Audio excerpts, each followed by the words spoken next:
Est-ce que tu savais que le Disneyland Hotel existe grâce à la dépression de Walt Disney?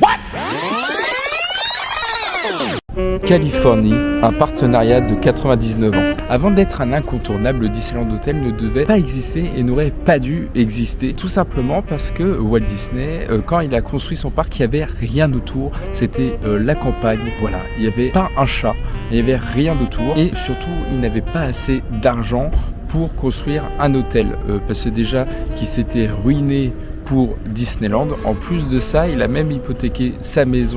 Enfin bref, c'était très dur financièrement, donc il pouvait pas, en fait il n'y avait rien dans les caisses, nada. Il était donc obligé d'appeler des investisseurs comme des compagnies hôtelières, sauf que personne ne voulait, parce que c'était super risqué pour l'époque. Dans les années 50, c'était le premier à faire un parc à thème au monde, donc les investisseurs ils étaient en mode tu rêves mon gars. Tu rêves. Donc voilà, personne ne voulait suivre Walt Disney, même les banquiers, hein, personne ne voulait lui donner de l'argent. Et tout le monde pensait à l'époque que Disneyland ne marcherait pas. Finalement, il a marché, mais tout le monde au début disait que ce projet allait ruiner Walt Disney. Même Walt Disney, il y avait même des moments où il pensait qu'il allait finir à la rue. Hein, vraiment à ce point-là. C'était super. D'ailleurs, Walt Disney était en dépression à ce moment-là. Il a fait beaucoup de burn-out au cours de sa vie. Maintenant, je vais te parler des voisins de Walt Disney et plutôt de Jack Weaver ou Weaver, je sais pas, voilà, qui est un producteur hollywoodien, d'ailleurs qui est très connu pour avoir produit Lassie. Donc cet homme est marié à une femme qui était une ancienne star du cinéma, qui à 25 ans elle avait joué dans 55 films. C'était une vraie femme d'affaires pour l'époque, ce qui était assez rare dans les années 50, puisque son mari l'incluait dans toutes ses entreprises et elle savait gérer à l'époque. Limite c'était elle qui gérait tout. Ah, on peut pas tourner la caméra. J'ai peur. Non mais l'installation elle est tellement... En plus je suis sur une table avec plein de trous. Donc un jour, Walt, au bord du craquage, il tombe sur ses voisins lors d'un cocktail de voisinage. Et donc il se plaint auprès de Jack, de tous ses voisins. Franchement, il pète le seum parce que personne veut construire un Disneyland Hotel. Jack, ça lui intéresse. D'un coup, il a une idée et il se dit, tiens, ici on faisait un Disneyland Hotel. Donc Jack, ça lui intéresse, il a même plein d'idées pour cet hôtel. Walt Disney voulait que le Disneyland Hotel soit vraiment une expérience et vraiment très différent des hôtels de l'époque, parce que les hôtels dans les années 50, on dormait directement là-bas, puis on se barrait. Très loin des hôtels qu'on connaît aujourd'hui, des grands palaces, et surtout que les hôtels à l'époque dans les années 50, c'était plus des hommes d'affaires qui allaient pour négocier ou pour des dîners d'affaires, des séminaires. Voilà, tu m'as compris. Donc quelques temps plus tard, Jack en parle à sa femme, ce fameux hôtel, après un cocktail, une bonne soirée arrosée et aussi un bon poker. Et donc sa femme elle dit ok on y va, mais c'est elle qui prévoit tout pour le contrat. Et dans ce contrat, le Disneyland Hotel appartient à Jack jusqu'en 2054. Donc ça veut dire pendant 99 ans. Et donc Walt cède son nom aussi. Donc ça veut dire que Jack aurait pu utiliser le nom de son voisin comme il voulait et foutre des Disneyland Hotel partout. Et donc pour attirer du monde dans les années 50, l'hôtel avait des télés dans les chambres, ce qui était assez rare parce que quand même dans les années 50 les télés c'était quand même très rare et pas tout le monde en avait. Et d'ailleurs des télés en couleur, ce qui était encore plus rare. Donc franchement tout le monde voulait aller dans cet hôtel juste pour la téloche. Mais en plus des télés, des salles de conférence et aussi des salles de coworking pour que papa travaille. Il y avait aussi un salon de coiffure et, préparez-vous, une pharmacie. Pourquoi ? Parce que les parents pouvaient picoler au bar, ils étaient tellement bourrés que du coup il y avait la pharmacie à côté pour acheter des Doliprane, je pense. Et la femme de Jack en parallèle aide l'architecte pour l'hôtel et donc ils ouvrent le 5 octobre 1955, soit quelques mois après Disneyland. Il n'y avait que 7 chambres ouvertes. À l'époque, tous les plombiers, artisans, électriciens s'occupaient du parc, donc l'hôtel, ils n'avaient pas le time.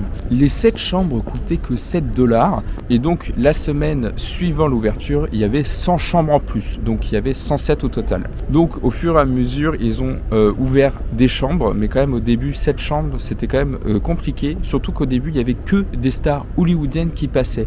La soirée d'inauguration a eu lieu en 1956, quand l'hôtel pouvait accueillir plus de monde. Et il n'y avait que des stars. En août 1956, l'hôtel possédait 8 bâtiments. Une piscine de taille olympique, des boutiques, restaurants, spectacles, un marchand de vin et une pharmacie en plus et une quincaillerie. Donc il y avait vraiment de tout là-dedans. Limite, ils auraient pu ouvrir un McDo. Franchement, cet hôtel, à l'époque, c'était quand même dingue. Salon de coiffure, pharmacie, marchand de vin. Figurez-vous qu'il y avait aussi un dentiste et une station de radio en direct pour cet hôtel. Franchement, ils pesaient dans le game quand ils avaient construit cet hôtel. C'était vraiment unique à cette époque. Et il y avait même une station de tram pour faire un aller-retour entre le parc et l'hôtel. Donc, quelques années plus tard, en 1961, Jacques souhaite avoir une tour en plus. Donc, c'est une tour verticale à cause de la forte demande. Mais il y a un problème avec l'ascenseur, donc il n'était pas complètement au centre du bâtiment, donc on ne pouvait pas mettre l'enseigne Disneyland Hotel. Donc ils ont inversé pour Hôtel Disneyland. Donc pour que ça rentre, Jacques l'a inversé en Hôtel Disneyland. Donc les gens étaient complètement paumés à cette époque-là, parce que soit c'était Disneyland Hotel, sauf qu'ils voient Hôtel Disneyland. En fait, ils étaient complètement perdus, les gars. Et dans les années 70 et 80, le Disneyland Hotel a complètement évolué avec des chambres en plus, des restaurants, des spectacles et une marina pour les bateaux de Jacques. Malheureusement, Jacques meurt d'un cancer et le dossier Disneyland Hotel est dans les mains de son fils. Sauf que son fils, il ne sait pas quoi en faire de cet hôtel. Donc au même moment, Michael Eisner, le PDG de la Walt Disney Company dans les années 80-90, propose de racheter le Disneyland Hotel. Donc le fils de Jacques vend le Disneyland Hotel. Donc maintenant Disney peut faire ce qu'ils veulent de cet hôtel. Donc l'hôtel subit une modernisation complète pour s'aligner aux standards des nouveaux resorts Disney et des nouveaux hôtels Disney. Donc l'hôtel est refait en long, large et en travers pour s'aligner aux hôtels Disney de l'époque. Donc cela inclut la rénovation des hôtels, une meilleure thématisation et aussi une nouvelle disposition du plan. Donc maintenant, il y a plusieurs bâtiments, donc la Fantasy Tower, Adventure Tower et Frontier Tower. Donc ça a toutes les références du Disneyland qui est juste à côté et c'est une extension, on va dire, des zones du parc. Donc les chambres sont plus modernes et possèdent des œuvres d'art qui représentent Fantasia et autres grands classiques Disney. Et il y a plusieurs chambres standards et premium, mais surtout des suites signatures sur des attractions du parc. Donc il y a le train de la mine, le Big Thunder Mountain, Pirates des Caraïbes, les contes de fées. Donc chaque bâtiment est lié directement à une zone du parc avec un mélange de vintage et de modernité. Et il y a donc plusieurs œuvres d'art et aussi des maquettes du parc. Et franchement, je suis bien là, j'ai pas envie de bouger. Mais franchement, j'espère vraiment qu'on m'entend bien. Quoique, j'ai pas besoin du micro en vrai. Parce que j'avais mis le micro parce qu'il y avait les jardiniers qui étaient là. Alors attends. Vous m'entendez encore ? J'ai l'impression de parler à mamie comme ça. Walt Disney World et ses 26 hôtels. À Walt Disney World, il y a plusieurs hôtels, voire même des milliers d'hôtels, puisqu'il y en a au total 27 hôtels, plus quelques-uns qui sont des partenaires. Donc au total, ça fait quand même 37 hôtels. Floride, c'est différent de Disneyland en Californie, puisque maintenant c'est dans un énorme terrain vague qui fait 2 fois l'île de Manhattan. Et donc à Walt Disney World, vu qu'il y a de la place, on peut construire plus d'hôtels. Il y a donc 4 parcs d'attractions, il y a 2 parcs aquatiques et 37 hôtels. Donc dans tous ces hôtels, il y a beaucoup de prix différents. Donc c'est entrée de gamme, milieu de gamme et les hôtels les plus luxueux. Mais les tout premiers, c'est donc le Polynesian Village Resort et le Contemporary. Le Contemporary est lié à Tomorrowland et le Polynesian à Adventureland. D'ailleurs, le Polynesian devait être juste derrière l'attraction phare de Walt Disney World qui est Jungle Cruise, mais le terrain ne pouvait pas l'accueillir. Et donc, pour faire des économies, les chambres étaient préfabriquées et rassemblées comme un Lego géant. Donc, le Contemporary, imaginez que c'est un Lego. Le Contemporary est complètement insolite car le hall est semi-ouvert pour faire faire passer le monorail. D'ailleurs, dans le Contemporary... j'ai du mal à le dire cet hôtel. Donc dans cet hôtel, le Contemporary, il y a une énorme œuvre d'art qui est imaginée par Mary Blair, celle qui a imaginé et dessiné Cendrillon, Peter Pan, mais surtout It's a Small World. En ce moment, le Polynesian est en pleine transformation et modernisation avec une nouvelle entrée et surtout un nouveau bâtiment. Et maintenant, je vais te parler du Grand Floridian, un des hôtels les plus connus de Walt Disney World en Floride, Disney Grand Floridian Resort et Spa. Donc c'est l'un des hôtels les plus emblématiques du complexe et il incarne une élégance victorienne inspirée des stations balnéaires luxueuses de la fin du 19e siècle. Et donc c'est vraiment un côté chic, très semblable au Disneyland Hotel de Paris. Donc le nôtre est très semblable au Grand Floridian. Donc la construction a commencé en 1986 sur un terrain initialement prévu pour un autre hôtel, un hôtel asiatique. Il n'a donc jamais vu le jour, mais ça aurait été vraiment très très bien, parce que en Floride, ils voulaient faire plusieurs hôtels avec différents styles, donc il y avait aussi un style arabe, un style du coup asiatique, mais ça n'a jamais vu le jour par manque de moyens, je pense. Le Grand Floridian a donc ouvert ses portes le 1er juillet 1988, devenant impérativement l'hôtel phare de Walt Disney World, car à Walt Disney World, il n'y a pas un Magic Kingdom Hotel ou un Disneyland Hotel comme on connaît en France. À Walt Disney World en Floride, il y a aussi un hôtel récent qui était sur le thème de Star Wars, qui était vraiment une expérience immersive. On a l'impression d'être dans un vaisseau, mais il a fermé depuis peu et va devenir des bureaux de la Walt Disney Company. Donc ça va devenir un open space. Voilà. Le Tokyo Disneyland Hotel, élégance et magie Disney. Le Tokyo Disneyland Hotel est donc situé à Tokyo Disney Resort au Japon et c'est un joyau parmi les hôtels Disney dans le monde. Donc son histoire est intimement liée à l'expansion et aussi au succès de Tokyo Disneyland et Tokyo DisneySea car il a été construit en 2008 et donc il incarne l'élégance victorienne et la magie Disney, donc très semblable au Grand Floridian de Floride. Donc avant, le Tokyo Disneyland Hotel n'existait pas, donc il y avait le Disney Ambassador Hotel et aussi l'hôtel Miracosta. Le Tokyo Disneyland Hotel a ouvert ses portes en 2008, plus précisément le 8 juillet 2008, peu après le 25e anniversaire du parc. Donc l'hôtel est situé à l'entrée du parc et il offre une vue imprenable sur le château de Tokyo Disneyland et aussi sur le Tokyo DisneySea qui est situé derrière. Le design de l'hôtel s'inspire donc de l'élégance victorienne comme le Grand Floridian et rappelle des bâtiments emblématiques comme le Disneyland Hotel de Californie et aussi du coup le Disney Grand Floridian. L'hôtel compte 706 chambres réparties en plusieurs catégories, allant de chambres standards aux suites les plus luxueuses. D'ailleurs, certaines chambres ont des décorations sur un thème vraiment précis et au Japon, ils vont vraiment jusqu'au bout des thèmes puisqu'il y a donc une chambre, par exemple Cendrillon, il y a aussi Alice au Pays des Merveilles et aussi La Belle et la Bête. Mais vraiment, à Tokyo, ils vont jusqu'au bout. Donc eux, ils vont pas à moitié, hein, pas comme en France. Et il y a donc des détails de partout. Donc sur les lits, le papier peint, les meubles, les miroirs, ils mettent des détails vraiment partout. Et en fait, si je te parle des Disneyland Hotel aujourd'hui, c'est parce que j'adore l'histoire et surtout j'adore Disney. Et donc j'adore dénicher les petites anecdotes qui se cachent derrière l'univers Disney. Et aussi, je fais des vlogs très sympathiques, je pense.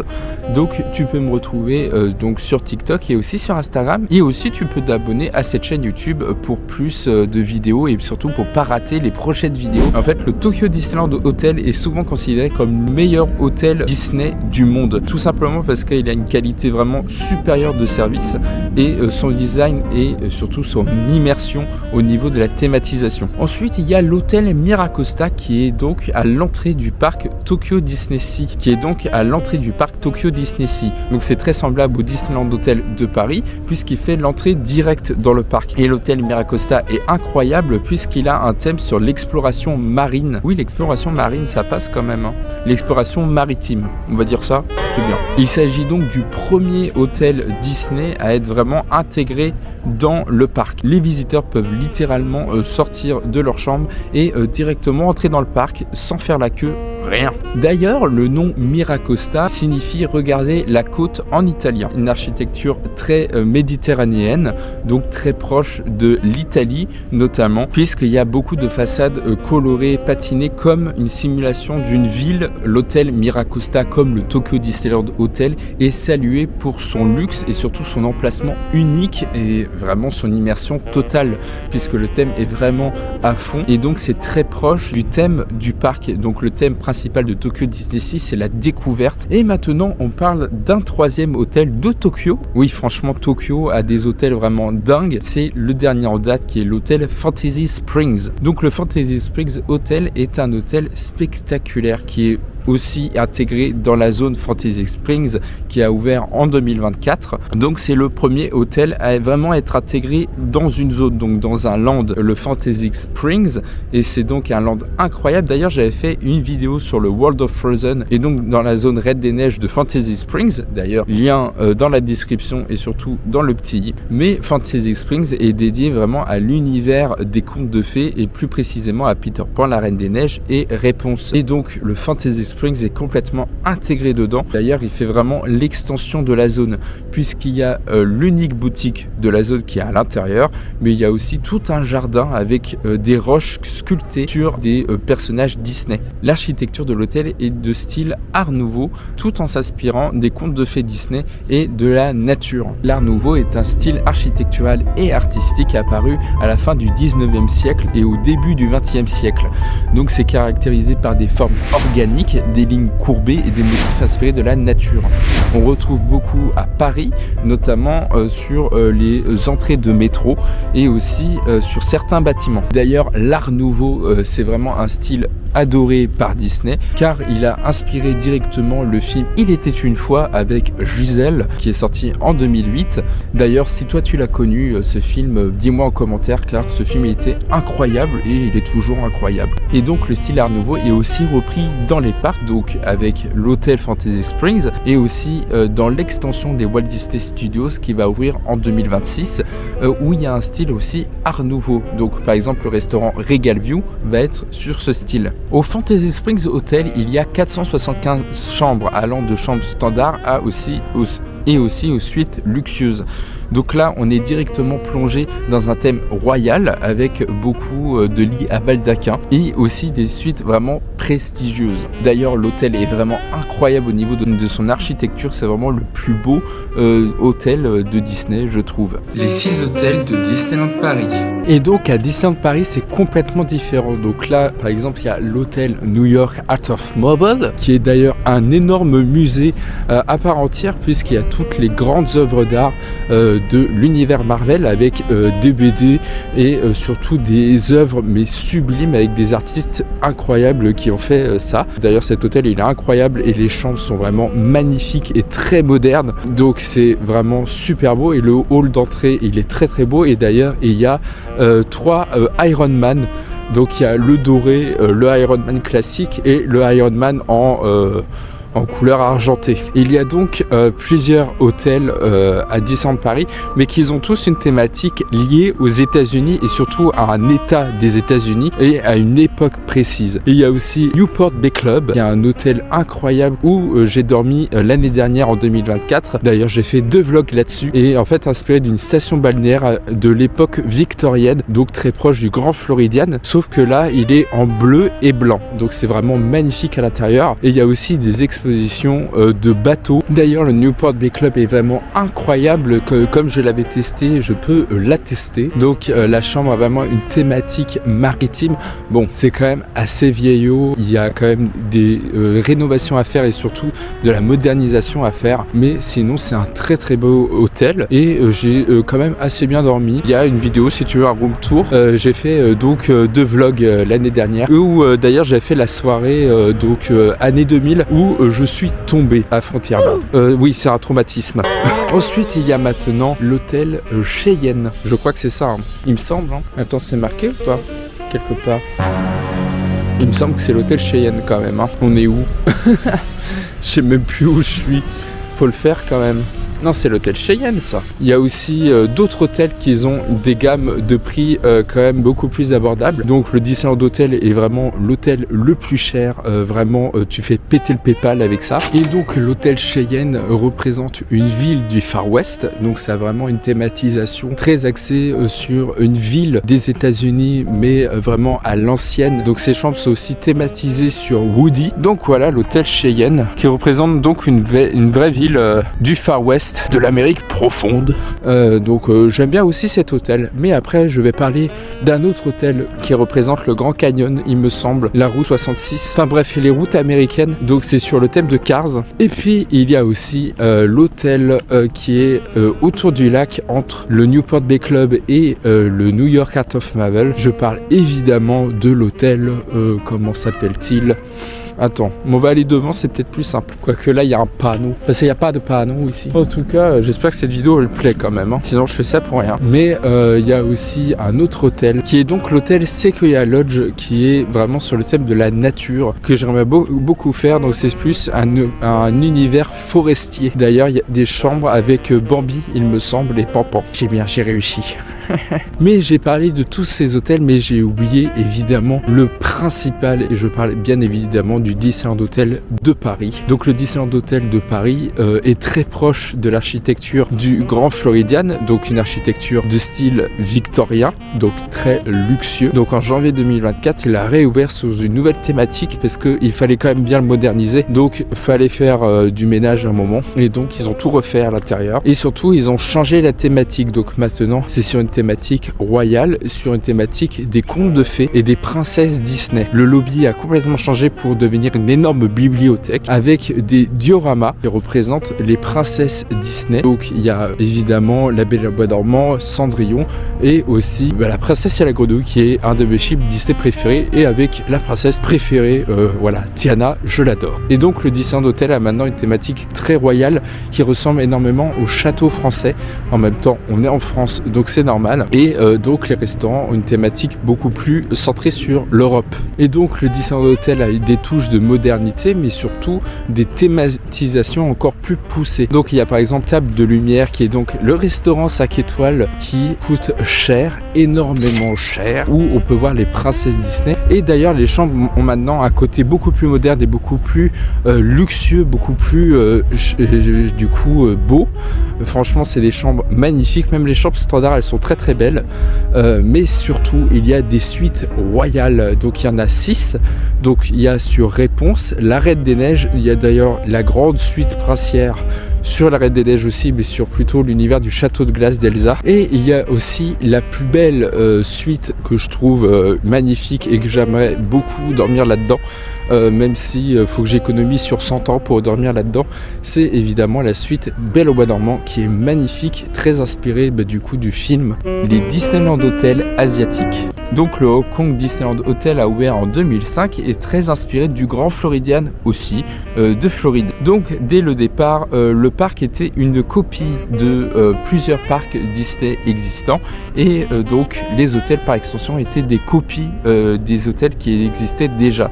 Donc le Hong Kong Disneyland Hotel est une version beaucoup plus petite du Grand Floridian. Mais ce qui rend le Hong Kong Disneyland Hotel inoubliable, c'est sa vue sur la mer et l'océan qui l'entoure. Donc l'hôtel comprend 400 chambres et a aussi donc des chambres thématisées. Et il y a par exemple une chambre sur le World of Frozen, donc sur la Reine des Neiges, et qui est très liée à la zone Reine des Neiges qu'il y a à Hong Kong, et on aura une version similaire en France aussi. Dans le Hong Kong Disneyland Hotel, il y a un grand restaurant aussi très végétalisé, puisque c'est Enchanted Garden Restaurant, donc dans un jardin féerique et très inspiré des contes de fées, où on peut voir des personnages Disney. Mais bon, le Hong Kong Disneyland Hotel est très proche du Disneyland Hotel de Paris, mais aussi du Grand Floridian, donc on peut passer assez vite dessus. Donc maintenant passons à Shanghai Disneyland Hotel, qui est donc l'hôtel principal de Shanghai Disneyland, qui a ouvert en 2016 en même temps que le parc. Donc lui, il a été conçu pour être énorme et aussi très au goût des Chinois.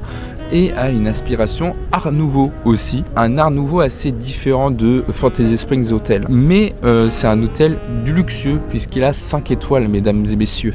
Ouais, 5 étoiles. Et donc il s'intègre parfaitement dans une conception assez haut de gamme avec une expérience plutôt très élevée, hein, avec des prix aussi très élevés malgré des chambres assez étroites. D'ailleurs à Shanghai Disneyland, il y aura aussi un nouvel hôtel qui va ouvrir et qui est actuellement en construction et qui va être aussi sur un thème Art Nouveau, donc qui réutilise le thème, on dirait un peu une extension de Shanghai Disneyland Hotel, mais on verra. Pour conclure, les hôtels Disney sont bien plus que des lieux pour dormir, c'est aussi des extensions de Disneyland et surtout un lieu magique, donc ça peut être aussi très luxueux mais aussi très abordable, mais on peut vraiment s'immerger dans les contes Disney et dans l'univers Disney concrètement. Si tu veux continuer à explorer l'histoire des parcs Disney du monde et aussi de l'univers Disney, abonne-toi à cette chaîne. D'ailleurs, je vais faire aussi des vlogs assez sympathiques et tu peux aussi me retrouver sur TikTok et sur Instagram. Et donc, à très bientôt pour une prochaine vidéo.